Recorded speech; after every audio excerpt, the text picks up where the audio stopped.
ลุก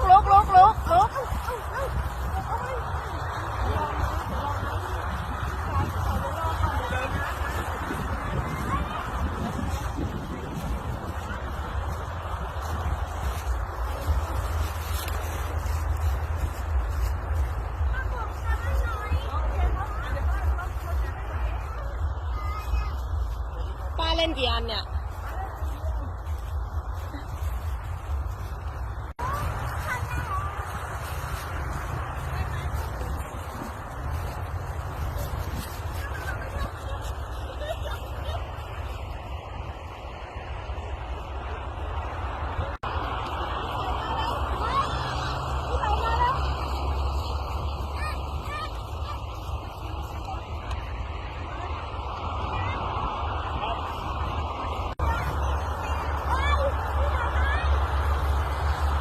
สายพันธุ์กันแล้วลูก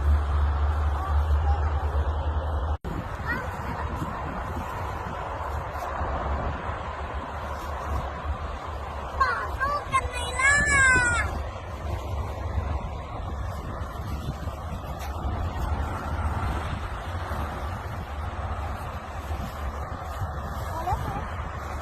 พอแล้วพี่จ๋ามันตึงแล้วลูกพอแล้ว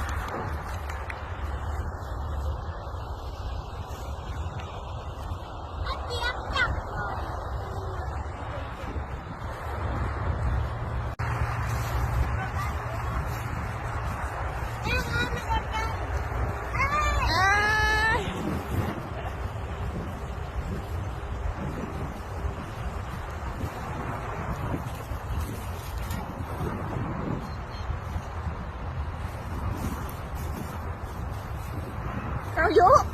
ทำไมอ่ะขี้เกียจยืนนะอย่างนี้จะได้เหรอยุ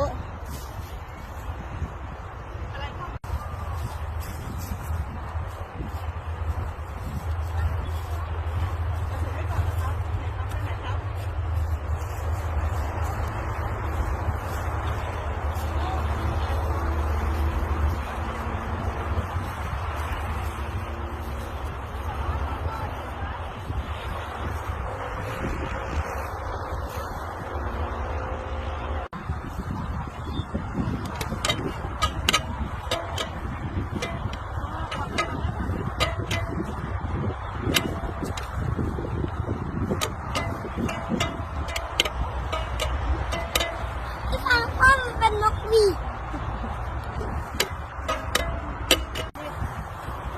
กีตาร์เล่นแบบนี้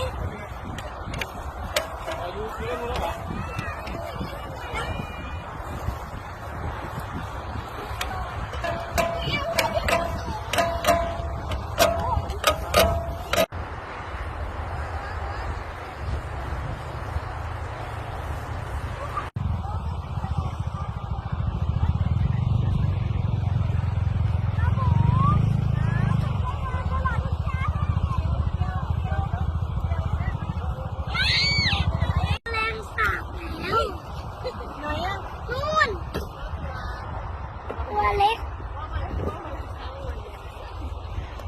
มันคือเนี่ยว่าวแมลงสาบไม่เสร็จอ่ะโอ้